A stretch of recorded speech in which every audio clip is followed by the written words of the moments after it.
Em que momento foi que um presidente brasileiro deixou de andar de carruagem e passou a andar com carros a combustão? É isso que eu vou te contar hoje nesse vídeo sobre história automotiva. Seja bem-vindo ao Mundo da Graxa, é uma satisfação ter você aqui no canal. Hoje eu quero te contar uma história muito bacana sobre o início aí dos carros a combustão no Brasil. E já te peço, deixe seu like, se inscreva, é muito importante para mim que esse canal cresça para trazer histórias cada vez melhores. Sem enrolação, vamos lá.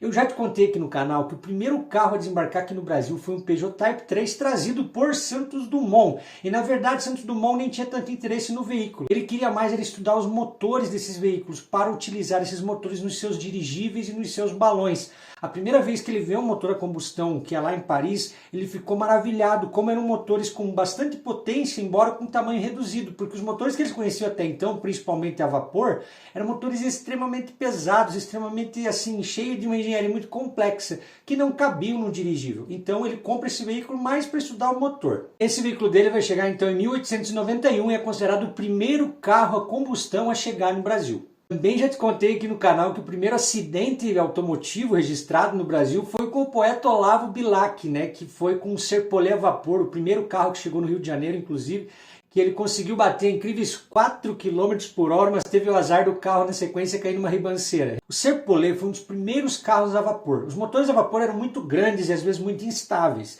Então era difícil colocar isso num carro pequeno. Quando eles conseguiram traduzir isso num motor menor, vamos dizer assim, eles fizeram esse Serpollet.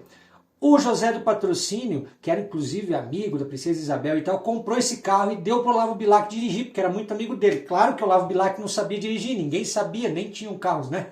E ele fez o favor de bater. Complicou.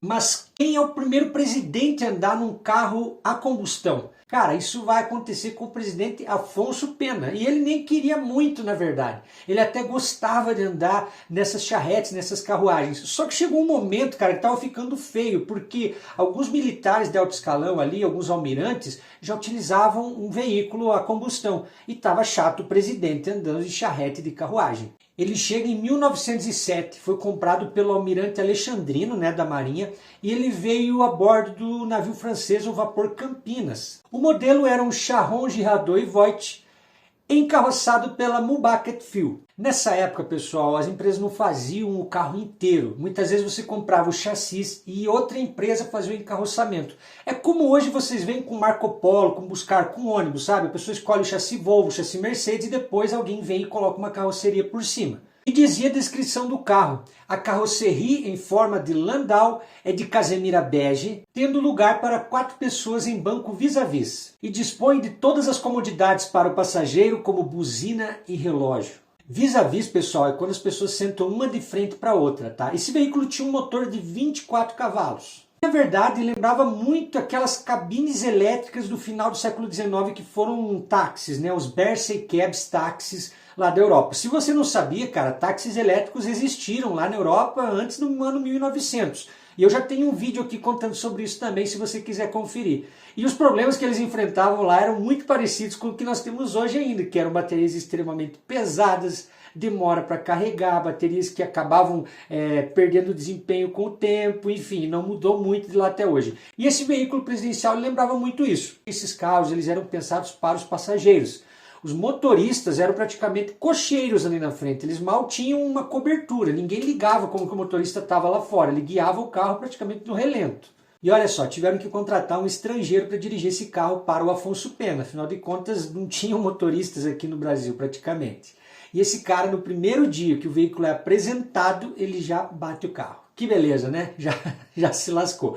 Porém, cara, foi uma avaria pequena ali, nada de grande monta. Ainda bem, né? Porque imagina onde você achar peça para arrumar um carro desse. O Afonso Pena não queria muito essa troca, mas logo ele acostumou a andar com o veículo, mas volta e meia apareciam nos jornais as notícias de que alguma treta tinha acontecido com o carro dele. Como eu disse, não era ele quem dirigia, mas volta e meia parecia que o carro pegou uma contramão, que bateu em alguma coisa, até que em dezembro de 1908 aconteceu o pior dos acidentes. O motorista dele se perdeu e bateu numa carruagem. O Afonso Pena estava dentro do veículo, né, embora ele não fosse motorista, obviamente. E não é por ser motorista do presidente que alguém aliviou para ele, cara. A culpa foi do motorista dele e esse motorista teve a carteira cassada. Ninguém aliviou não, cara. Ninguém sabe direito o que aconteceu com esse carro. Alguns dizem que ele foi perdido e outros dizem que ele se transformou ali num mini caminhão que transportava livros para a Biblioteca Nacional. O Afonso Pena ele não termina o mandato dele. Em 1909 ele pega uma pneumonia, acaba falecendo. Ele estava bem debilitado porque ele tinha perdido o filho recentemente e aquilo mexeu muito com ele. Além disso, ele sofria muita pressão do ministro da guerra dele, chamado Hermes da Fonseca, que você com certeza já ouviu falar, e que era um cara bem complicadinho de lidar. E se você gostou dessa história, deixa um like, um comentário para engajar comigo e curta e se inscreva no canal, assim você me ajuda cada vez a trazer histórias melhores. Muito obrigado e até a próxima.